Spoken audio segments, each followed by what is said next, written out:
If I were to let my mood dictate everything, I wouldn't do anything. If you are anything like me, you're constantly learning a lot of big, difficult lessons due to my impulsivities in purchases and lack of awareness. Welcome back to Transaction Care. My name is Lillian Hernandez, but you can call me Lilly.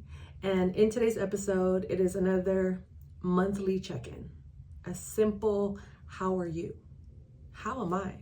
How are we? I decided to incorporate these at the top of every month, first Wednesdays, or whenever you choose to watch this, simply to kind of disrupt the flow a little bit, but in a manner that is healthy and necessary, because I realized even in my own life that I have my schedule, I have my calendar, I have my tasks, I have my events. Everything is just to the T because I'm the type that forgets easily or tries to commit everything to memory. One task takes longer than the other, and next thing I know, my whole day is messed up. So I felt like creating this space for us to just check in with each other, talk about our day, our week, our month, our quarter, our year, and go from there, truly. But before we get deep into this conversation, first of all, are you subscribed? Please hit that subscribe button. It makes a world of a difference to have you in my community. And speaking of community, are you a part of my TC Community Membership Program? Yes, it is. There's a free and a paid version. We can get into all of that once you visit transactioncare.com. All of the information lives on my website.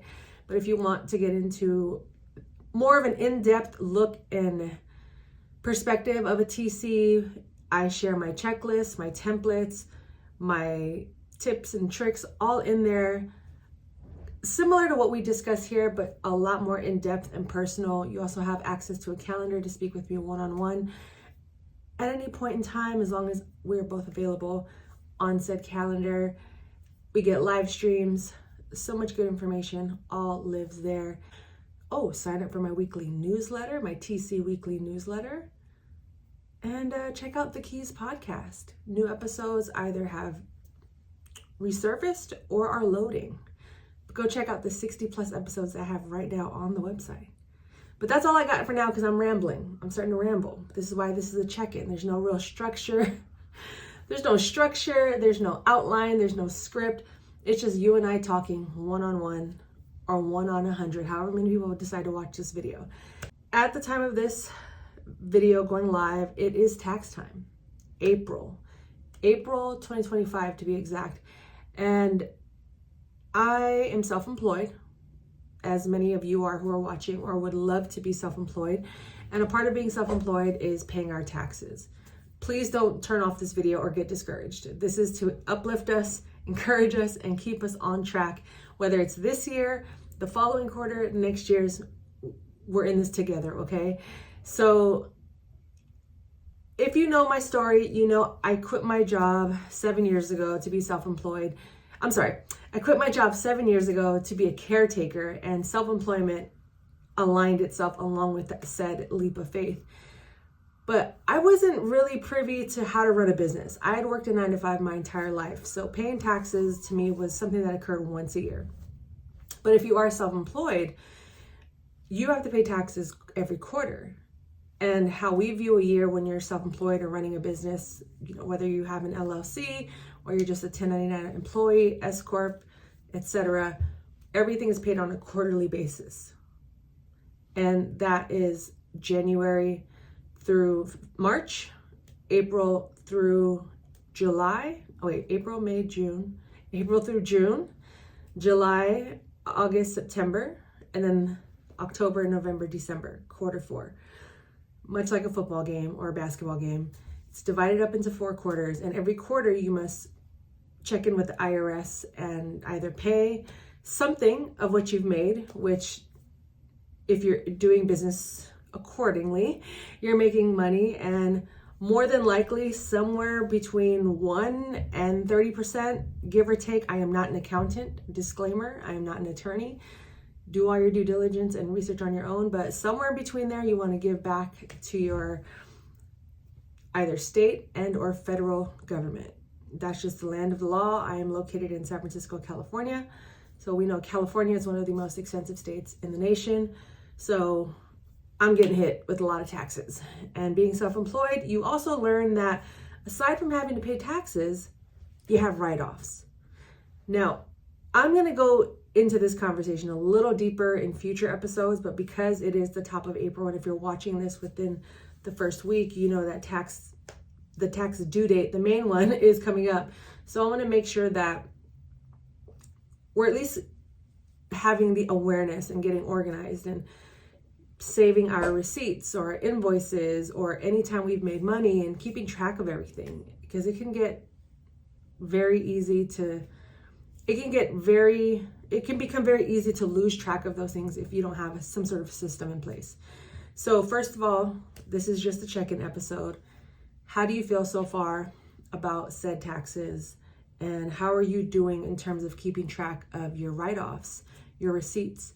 So one thing I have learned about write-offs is you don't get the 100% of the write-off. So you know how people buy G-Wagons, Mercedes-Benz G-Wagons? It's because that car weighs a certain amount of pounds that you're able to write it off. But if I was just to go buy like a regular Honda Accord, I could write off the gas, probably, whatever. Like I said, I'm not a tax accountant, but a G-Wagon is a major write-off. But keep in mind, if you're trying to buy a house or you're trying to buy a house or get a loan for whatever case, your income must be sufficient enough to support, you receiving a loan. So keep that in mind, because if you're writing everything off and the bottom line of your taxes, and the bottom line simply means after all of the deductions, after all of the credits, after all of everything, you have your gross, your net, and then your bottom line subtracted. Your general income is that number. So I made the mistake one year of, I think this was my second or third year, where I wrote off a bunch of stuff. But I was also on the market. I was in the process of wanting to buy a home, and I didn't realize a couple of things because I didn't check in with myself. I didn't check in with the process. And you would think working in real estate, I would be aware of this, but like I said, life happens, you get caught up. So I'm sharing my stories and my examples to help you check in with yourself to make sure you're on track. But I had written off so much thinking, I don't want to pay taxes. I don't want to have a big bill at the end of the quarter or the year. And if you don't pay your taxes quarterly, you do get a penalty. Those fees vary. So check with your accountant, your CPA, bookkeepers, all of those people, attorney. But I had written off so much that my income dropped significantly. So when it came time to get a loan for a house, they said, you don't make enough. And you don't have enough work history because you're self-employed. And another financial check-in, I had no credit history. Yeah, that is the honest truth on my journey. And it was very discouraging. It was a harsh reality to face, because at the time, I had made the most money I'd ever made. I was self-employed. I was feeling good about myself. I was ready to just take this show on the road and be fully independent and be a homeowner. And then now it's all at a halt because I don't have credit history. I don't make enough money. And as you would have it, I kind of, made that mistake and realized, okay, these are the steps I need to take in order to buy a home or get a loan or whatever the case may be. So I'm still learning, but a part of this check-in really was to just bring it to your awareness that taxes are important.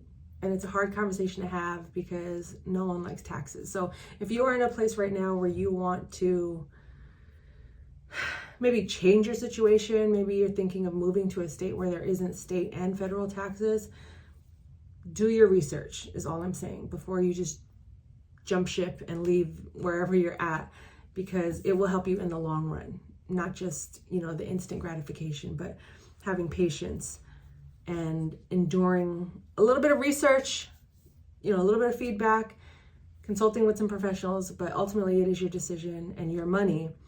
And if you are anything like me, you're constantly learning a lot of big, difficult lessons due to my impulsivities in purchases and lack of awareness. So I want to keep having these dialogues to help you in your journey to not feel isolated, to not feel alone, to not be ashamed, to not feel guilty for any wrongdoings you've done, because you can get out of those situations.